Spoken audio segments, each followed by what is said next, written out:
Hello everyone, it's Margaret here with 60 and Me. Today I'd like to talk about how to feel like a millionaire no matter what is going on outside in the world.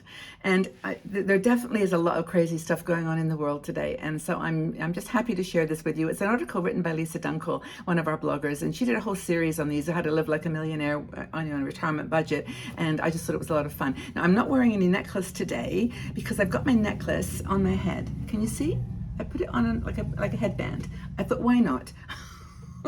I feel very bohemian today. My hair's a bit of a mess, but I might get it cut. What do you think? I don't know. I like long hair, but I just at the same time know it needs to be shorter to look more professional. But I don't know. I just enjoy it. But today I've got my beads on in my hair, and that's how I'm going to stay because I feel like a millionaire today. And what does that mean? It means money not being a concern to you, and it doesn't mean having lots of money. It doesn't mean actually physically being a millionaire, but it means having that mindset, which is where money is not the measure of your joy, of your happiness in life. Now, I'm not going to be so naive to say that money doesn't make a difference, and that having enough money in the bank to cover your expenses, your living expenses, to give you a little extra to buy things that you might want to purchase, that's not important, because I know, and trust me, I'm not being flippant about this, a lot of women in our community, a lot of women over 60 around the world are living on a retirement budget. They're living on a budget. They're either on Social Security or they're accepting, taking money from their savings, like a pension scheme. There's, probably I think over 60% of the women in our 60 and Me community are not working anymore, are retired. And so, I'm not retired because I have a passion for what I do, and there are options. If I don't have a lot of savings and I don't have a lot of things. I live in one room, so whenever people say to me, it's easy for you to say, Margaret, you've got lots of material possessions, but I don't. And one day, well, you've seen my room. I've shown you around it. I live in a very minimalist world of my own that I've created, by necessity and by desire. So the point that Lisa's making, though, with this thing about what's outside the world is that it's not about money. It's about the peace of mind that having the money gives you. The fantasy of being a millionaire is really just about being relaxed about stuff, not panicking and worrying every single minute.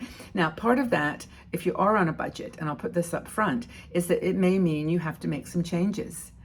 You may need to reduce your budget. Now, people might say, Margaret, I'm already pushing it to the absolute limit. Well, honestly, there is no magic wand. We don't have a guaranteed income around the world. We don't have a place you can go to make this different. We have to live where we are, in the situation that we're in. But there are some very beautiful, small things that you can do, to make yourself feel like a millionaire. And, living on a budget. My headband is like sneaking back towards the back of my hair. It may just pop off at some point, so I don't know. Anyway, I like to take risks with you guys. If my headband went flying off, you would just laugh at me, and we'd be all happy. So, anywho, the fantasy about being a millionaire. Stop feeling fear about money, and focus on the things that money can't buy. Okay, here we go again. And Margaret will say, yes, of course, there's things that money can't buy, like love and friendship and nature, but it's true. So I'm going to focus on that. And if this is all like, just too Pollyanna-ish for you, then I really, I hope that you're okay, because it is tough. Money is a very tough subject. But look, think about nature. It's free. The millionaire breathes the same air as we do. And in fact, I think I've told this story when I was on a little cruise. And by the way, when I go on cruises, I'm in the inside room, cheapest place. I don't spend a ton on, luxury. Really, I don't, because I can't. But anyway, was on a little cruise for MSC, and I went to Split in Croatia, which is just gorgeous. But we were pulling up, and the person I was taking us around on a little walking tour said to us, "You guys are so fortunate because it was very windy yesterday, and the celebrity star or whatever it was, the Edge, whatever, wasn't able to even get into the port, and so they didn't get to see Split." And so I thought to myself, that would have cost like $4,000 to go on this Celebrity Edge. I went on this MSC Arcona, which was like $400, and I'm breathing the same air. I'm seeing the same Split. I'm eating the same food. And it's just that sense that, you are doing things with the budget that you can afford, and it's the same. It's just nature is a beautiful source of free. You don't have to pay for it. Hot tea.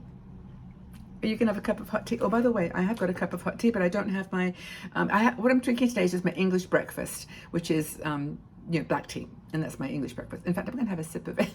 Just a sec. So tea, super important. Good conversation like this with you guys, or with a friend, or with my family, is free. What 2 cents or something that tea would have cost me. Very, very affordable, and those are the things that are your money cannot buy. The the things like nature walks I've mentioned, people doing something good for people. Yesterday, gosh, this is a really good story. I should share this one in another format too. But I was in Lucerne. I was in the train station, and I went to they have like a bathroom that you can go to and pay $2 to go into the toilet. And it's like one of these, they don't take cash anymore, you just use your phone. And so I got in there, and there was a group of people from China, I believe, or Japan, but they were not local they didn't live here, they were visitors, and they were struggling with their cards, and they couldn't make it work. And so I just went up, I said, here, it's okay, I'll take care of you. So I tapped my card, and she went in. She was like, oh my gosh, thank you so much, or thank you, nodding.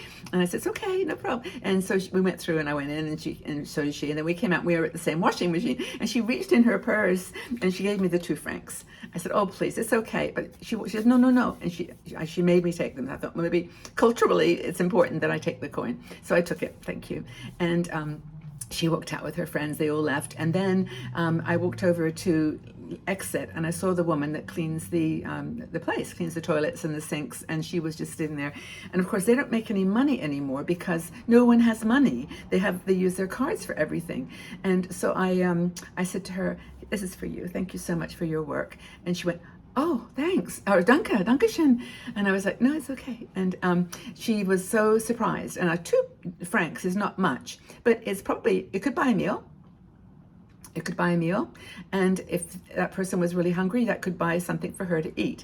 And she's doing a job that probably most of us would choose as not the ideal position, but someone needs to do it, and she did it. And I really love giving her a thank you for that. Anyway, I've gone on a little bit too long about this whole idea of the things that are free, but those were moments of joy, and they were almost free. I mean, 2 francs is a lot. It's not something I couldn't afford to give to her, so it was important.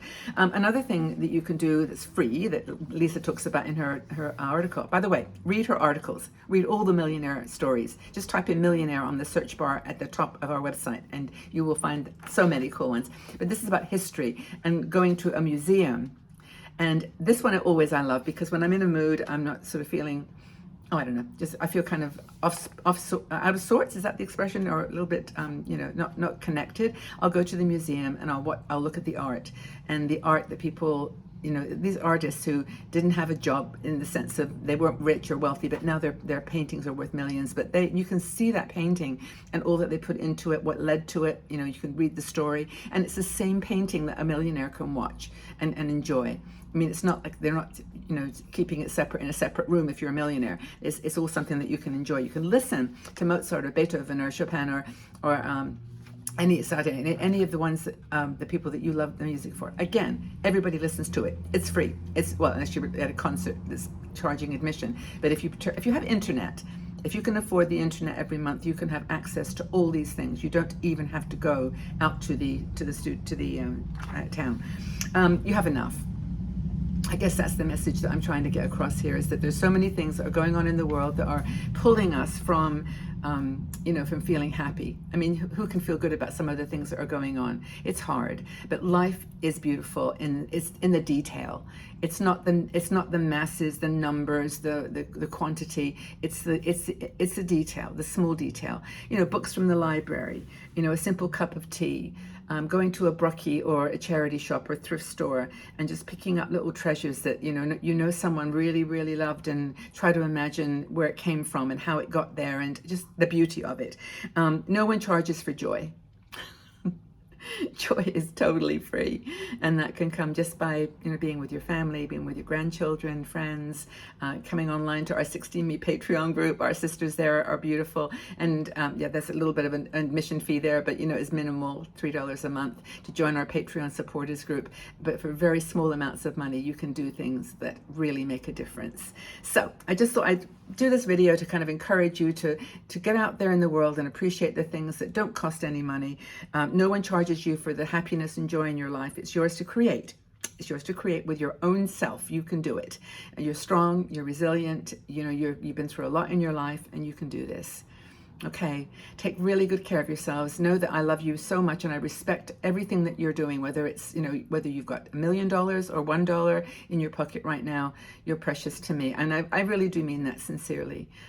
Okay, and know that you're here with sisters that care for you. And if you put a question in the section below and a challenge that you're facing, you will be flooded with good comments and intentions and hugs, and it won't cost you anything. Just that's the joy of sharing. Okay, everybody, take really good care and see you soon. Speak again soon.